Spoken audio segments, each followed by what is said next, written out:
And now we are on episode 4 of the Italian Wars.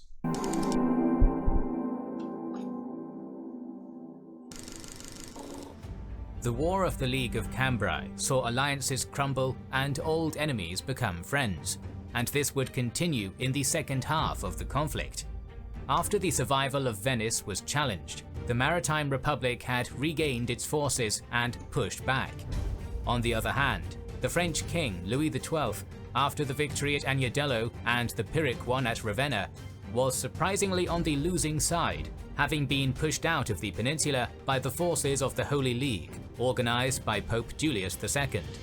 Welcome to the 4th episode in our series on the Italian Wars, featuring the battles of Novara and Marignano.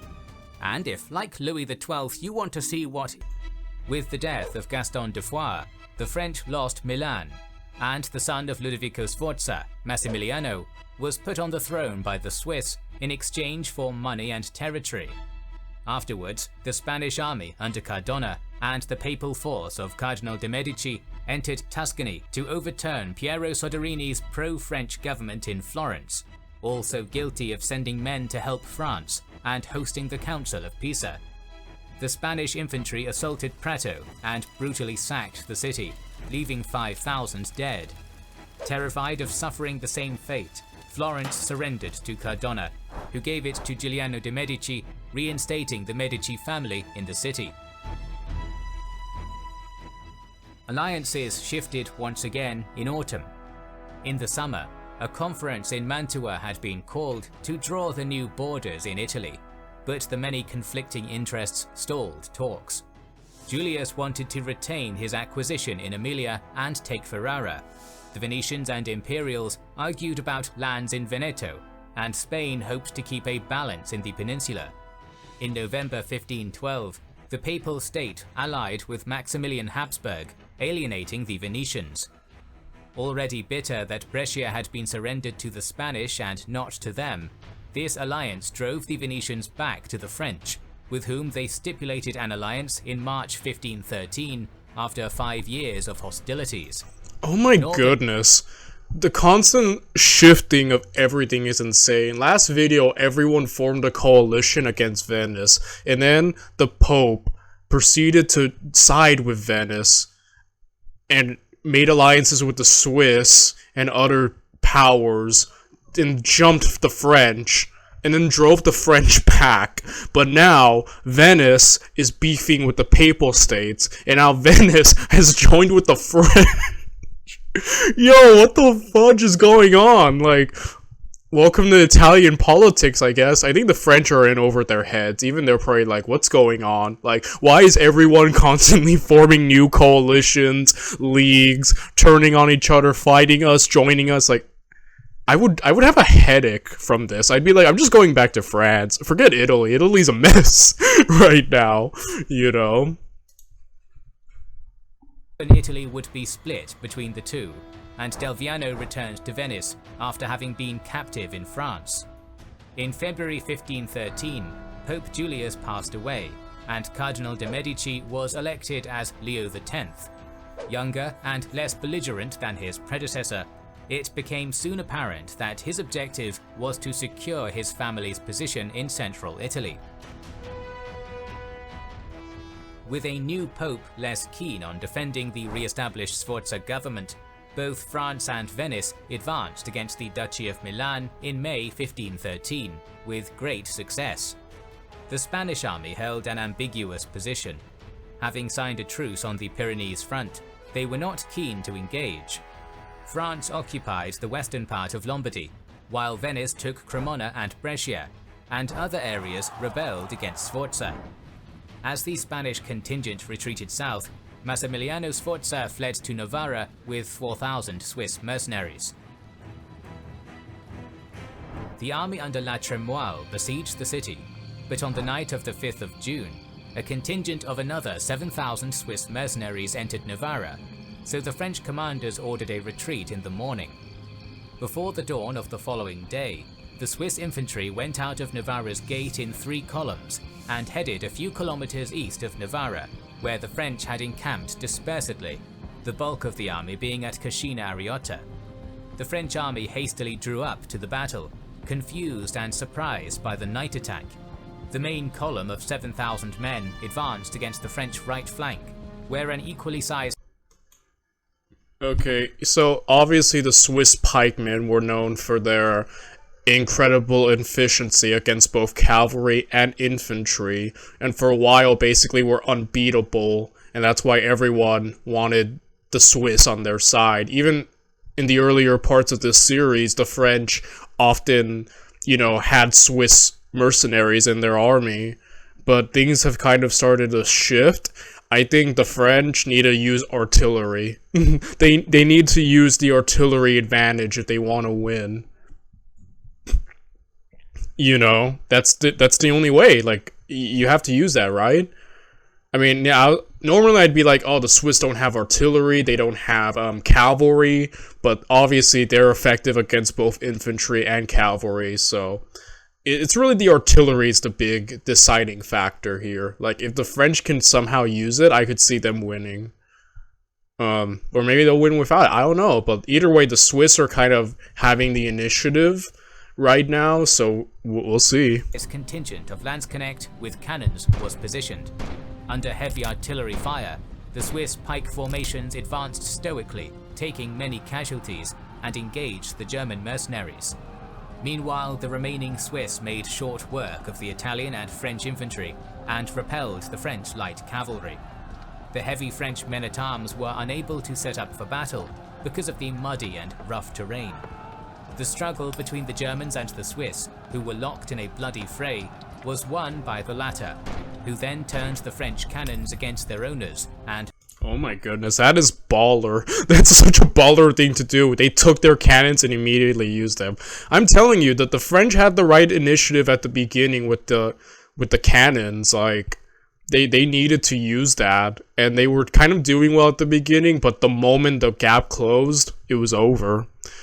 Yeah, the Swiss are kind of frightening, aren't they? Routed the enemy. As the infantry fled, many were cut down. The baggage train and cannons were captured, but the French cavalry escaped mostly unscathed.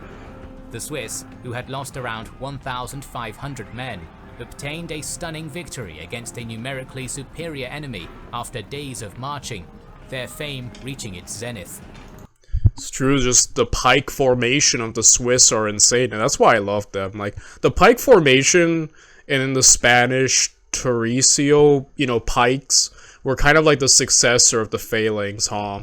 Like, it's funny, because, like, the phalanx, like, Alexander's phalanx, I think, at one point ruled the world, eventually, fell due to the Legion and so on and so forth, but, like, near the end, the Renaissance era, end of the medieval era, the pikes came back.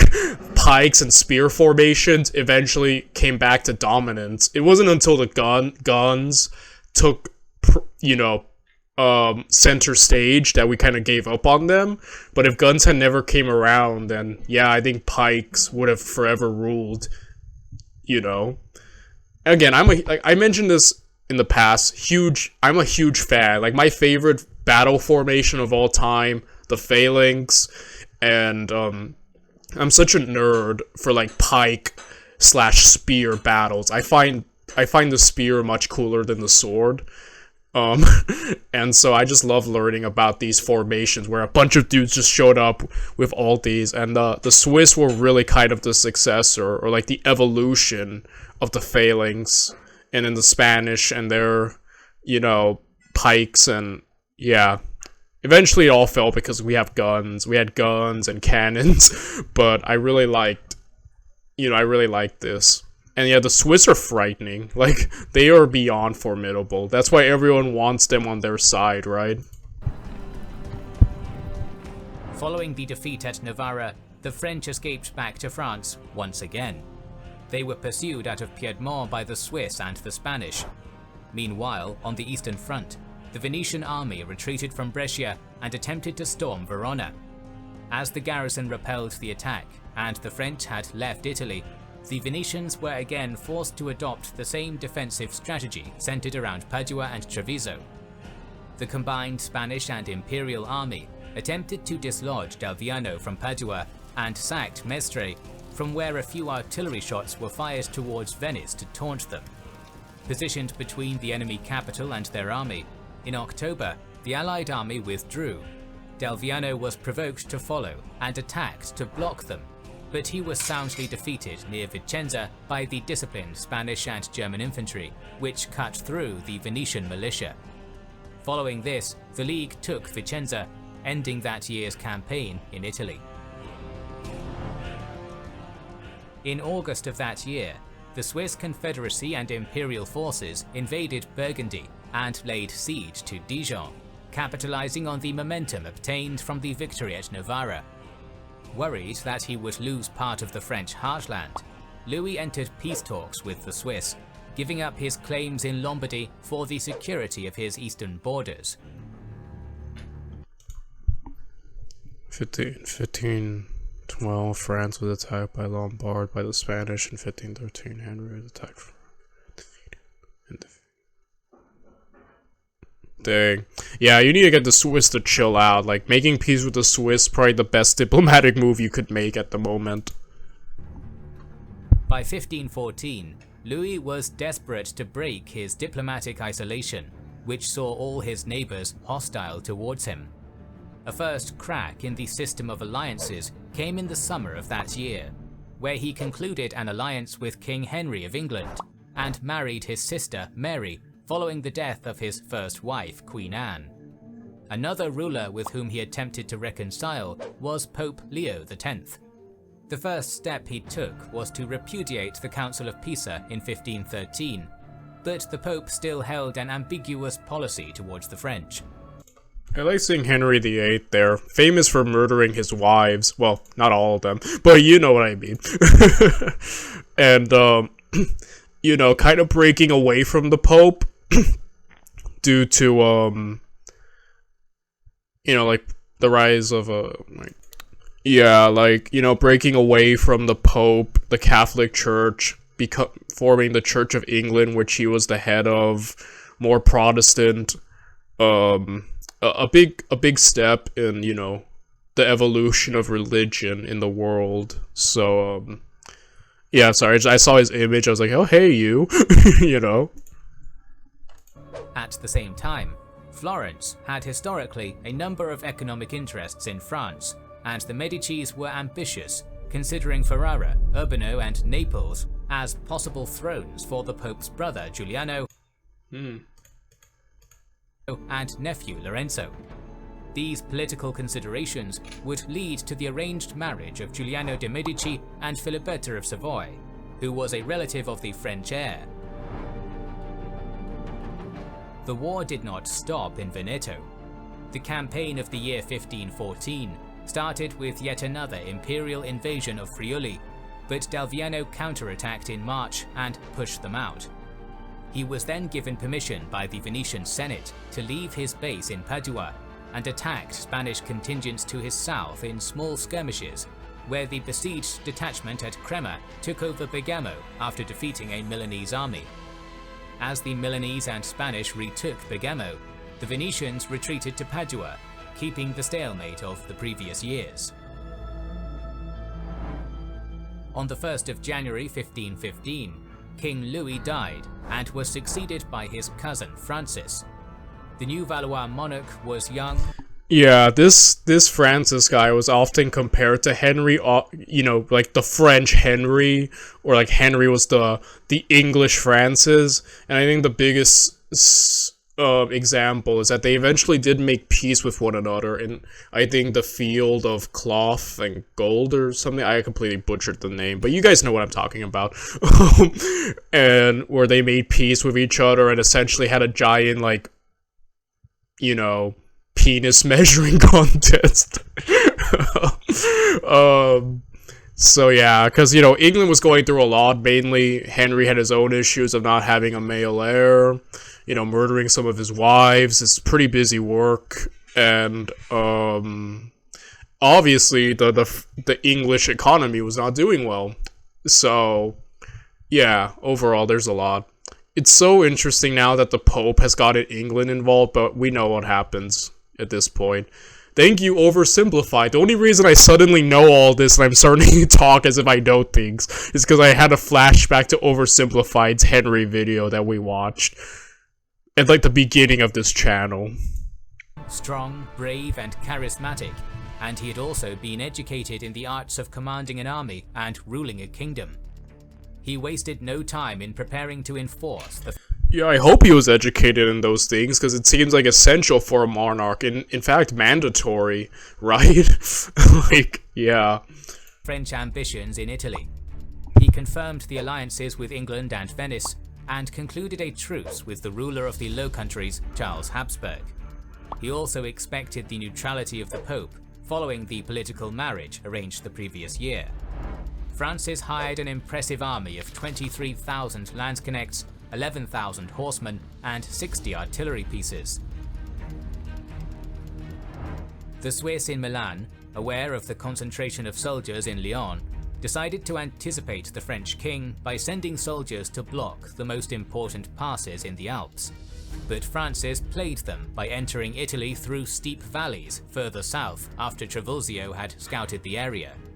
The army arrived after a monumental effort to Saluzzo, where La Police, with a contingent of men-at-arms, rode to Villafranca, managing to surprise and destroy the Milanese cavalry commanded by Prospero Colonna. The Swiss, now without the support of the Milanese horsemen, backtracked and concentrated around Milan. The Pope, seeing which way the wind was blowing, dispatched his army to secure Parma and Piacenza, but only sent a token cavalry unit to the Swiss. Francis continued his march, reaching the outskirts of Milan and taking Novara and Pavia. The Swiss and Massimiliano at this point were ready to negotiate, willing to give up the duchy for a large fee to the Swiss and a noble title for the Duke. An agreement was reached in the Treaty of Gallarete, though not accepted unanimously by all Swiss cantons.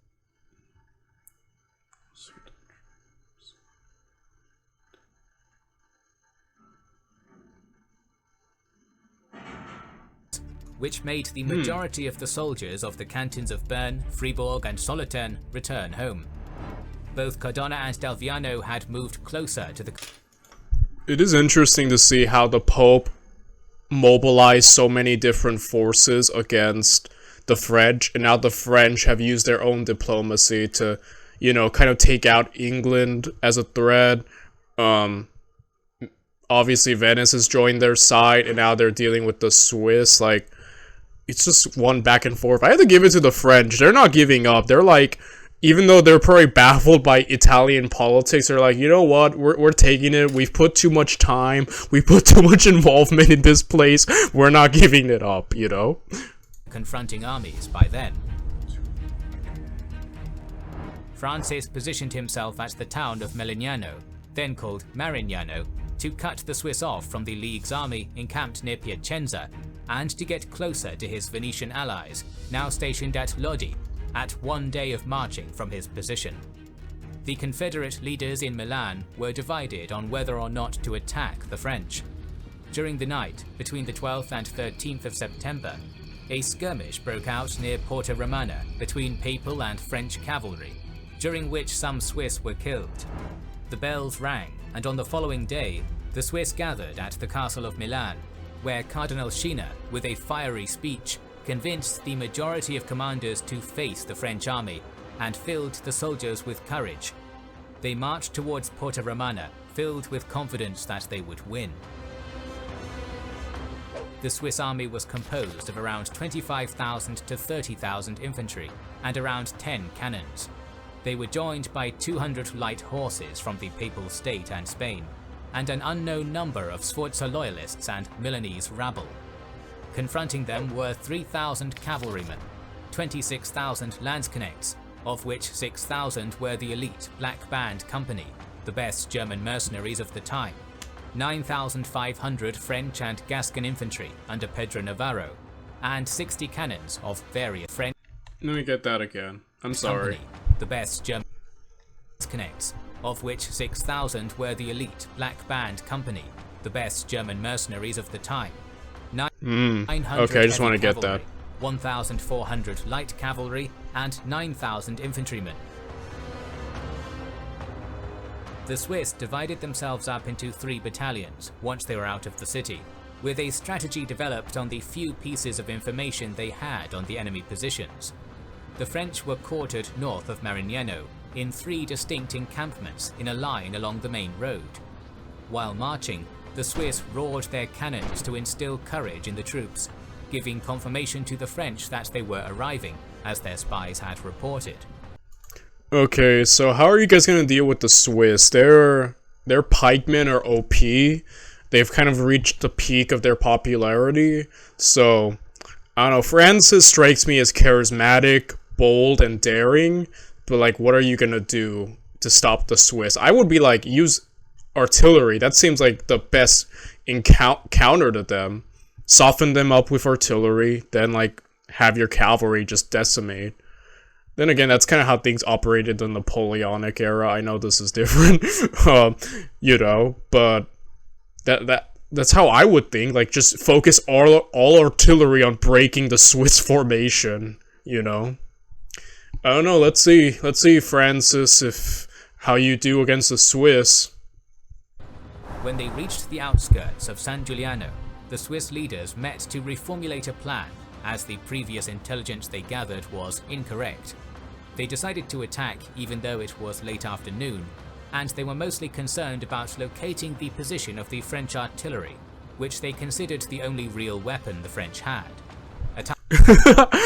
I agree with that. Yeah, the artillery is the only thing that could stop a straight up assault from the Swiss, but I don't know, man. I'm kind of, a part of me feels like maybe Francis might surprise me. I don't know why, a part of me is feeling that. I don't know if it's right, though. I guess we'll see what that feeling, if it's correct or not. Task made difficult by the smoke and dust caused by the enemy army forming up.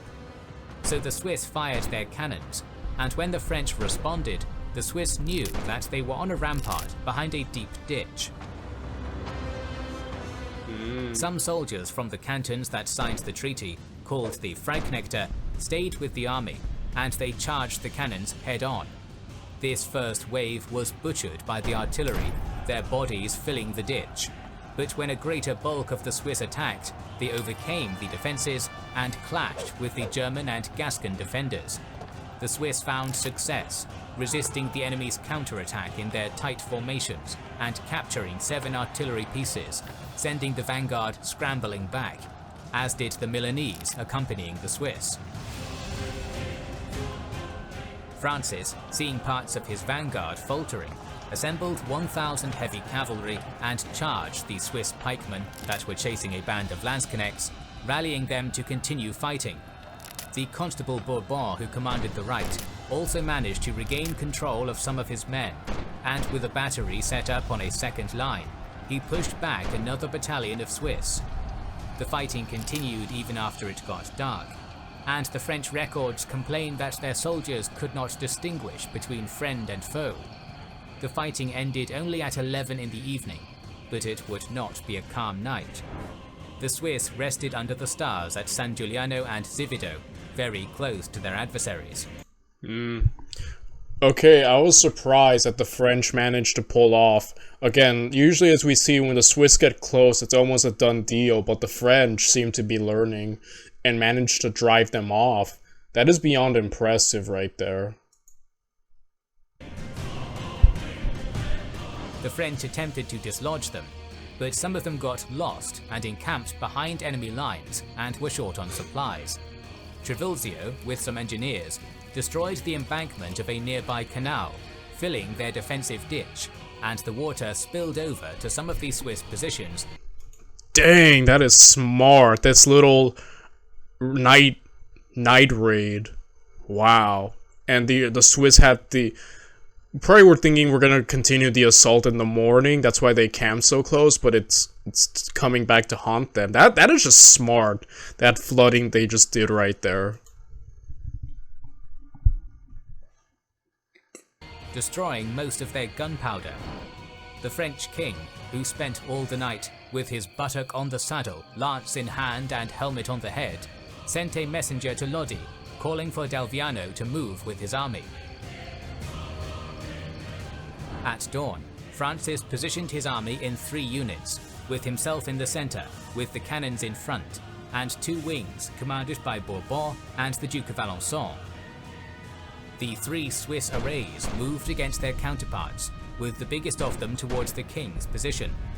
They were mauled by a hail of crossbow bolts, arquebus shots, and cannon fire, forcing some of them to retreat. But some of the Swiss pikemen traversed the flooded ditch, took the artillery, and fought against the center. On the French right, the pikes did not engage for either lack of courage or desertion, so Bourbon charged into the flank of the Swiss Central Battalion. On the left, the Swiss are so terrifying. Look at how much headway and how much casualties they inflicted. This is like a fight for your life, Francis. If you pull this off, you are a goat. Okay, wait. Swiss. So I've been like, kind of really hyping up the Swiss pikemen in this series. They're still around, which is pretty awesome. But obviously it's more ceremonial because in actual war they wouldn't be useful at this point. But like, I don't know. It's just like something about it is just so cool, and I'm trying to look for images of just how it could have looked like. Like, I really wish I could time travel. I would want to see these men, these formations at work, because these guys were,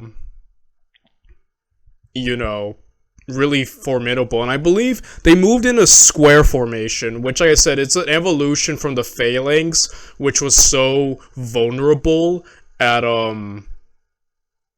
the phalanx, especially when I think of like the Macedonian phalanx, was so vulnerable at the sides, and as we learned, the Romans kind of took that to their advantage, getting around them to their sides, kind of just rendered it useless, especially on like uneven terrain, and often needed like support with cavalry and stuff to be effective.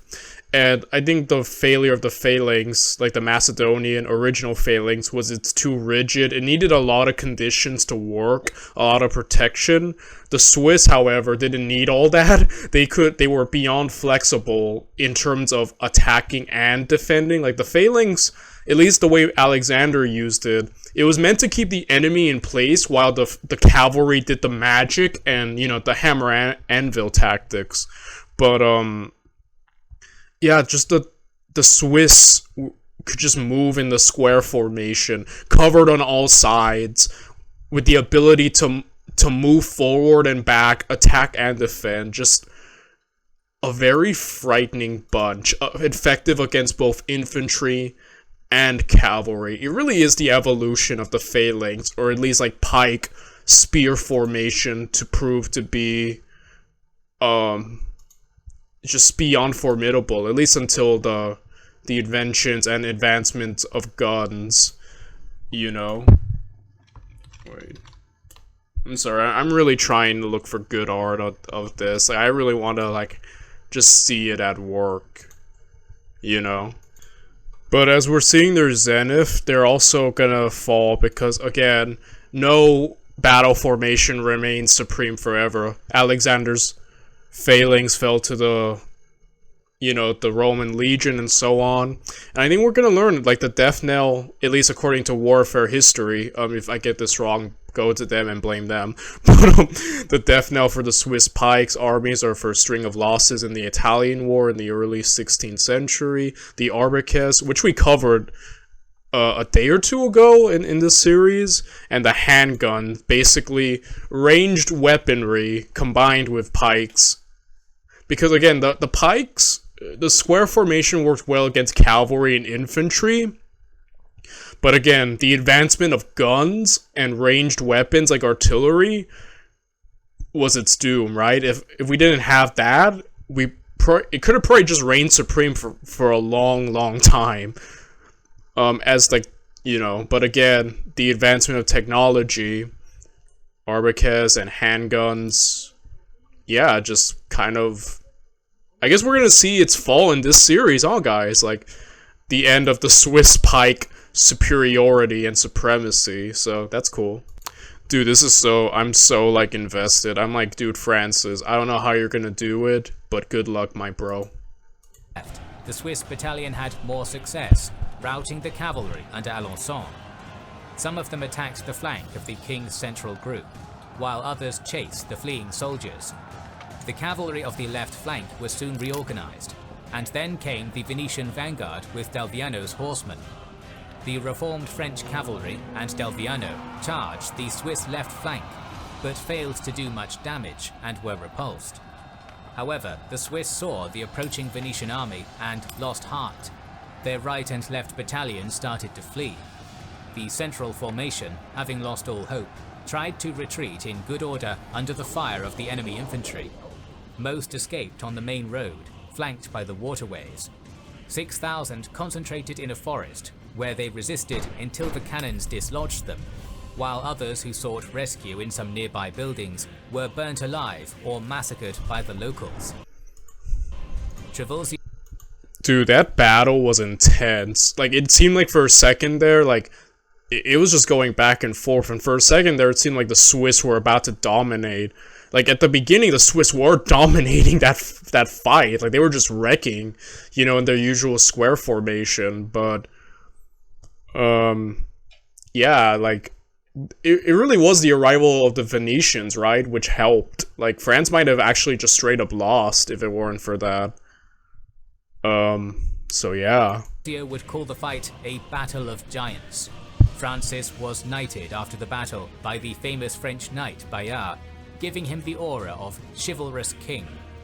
Although the Swiss showed their prowess, the battle ended with more than 10,000 of them dead and thousands wounded or captured, while the French lost around 5,000. The rest of the Swiss went back to Milan, and from there to Switzerland. Francis had ordered not to pursue them, hoping to not drive an indefinite wedge between him and the Confederacy. All of Lombardy was reoccupied, Milan soon capitulated, and Massimiliano Sforza, treated cordially as he was just considered a Swiss puppet, was sent to Paris, where he could live the rest of his life comfortably. The king entered Milan on the 11th of October as a victor, the city paying a fine for its insubordination. The Swiss sent envoys to make peace, and an agreement was reached, similar to the Treaty of Gallarate, though it was not accepted by all the cantons, as they wanted to hold on to their conquests in Lombardy. Cardona returned to Naples in the eventuality of an attack there, while Pope Leo opened up for negotiations. The agreement reached was that Francis would take the Medici family, Florence and the Papal State, under his protection. Giuliano would be made Duke of Nemours, while the Pope would protect the Milanese state and hand Parma and Piacenza back. In December 1515, at Bologna, another meeting was held, where the matter of the autonomy of the French Church was resolved in favour of the Pope, giving ample privileges there, while the integrity of the Duchy of Ferrara was confirmed. Meanwhile, the war was in its final stages. The French sent their army to uphold their part of the deal with Venice, besieging Brescia in October. However, the siege dragged out, as a few weeks after the Battle of Marignano, Delviano died of his wounds. Sorties disrupted the siege effort, and a German relief force arrived in December. In February 1516, a new threat was looming over the French. English King Henry VIII, who had a personal rivalry with Francis, was worried about his success, so he financed a Swiss invasion composed of soldiers from the cantons that did not sign the treaty, and Maximilian joined with his own troops. They entered Italy from Trentino, and after unsuccessfully besieging Assola, pressed on to Milan. The French Venetian army did not want to engage them, predicting correctly that the invasion force would soon run out of funds, and 8,000 Swiss from the other cantons came to Milan. As the capital of Lombardy did not revolt, Maximilian, now old and tired, announced he did not have the funds to continue the operation and turned back, while the Swiss only left once they had been repaid. Francis would make peace with the Swiss Confederacy in November with the Treaty of Fribourg, freeing Milan from Swiss interference and establishing Swiss neutrality towards France. The Swiss, famous for their neutrality. Is this the beginning of it? But, yeah, overall, subduing the Swiss is probably the best move that the French could make, I think. You know.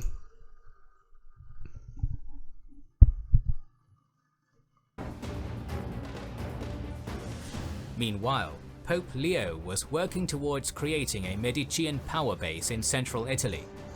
After giving the government of Florence to Giuliano de' Medici, he had ambitions to set up his nephew, Lorenzo, in Naples too.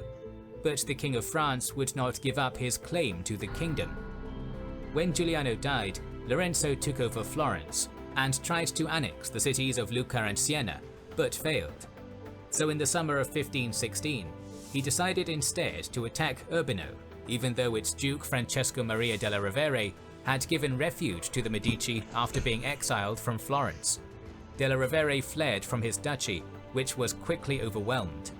However, the following year he returned with an army composed of soldiers stationed at Verona, and in February he started a costly war that ended in September with a compromise that allowed Della Rovere to retire in Mantua with his army.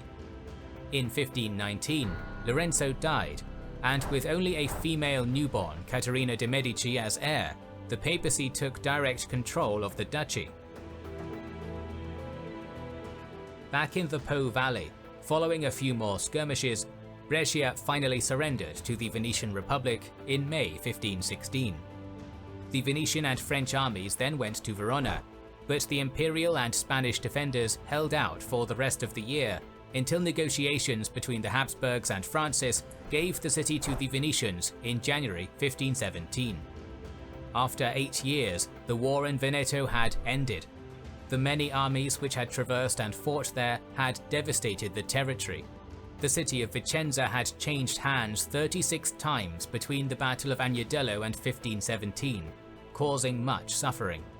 Despite the fact that the Venetians were still the strongest Italian state, the Republic was in a dire economic situation.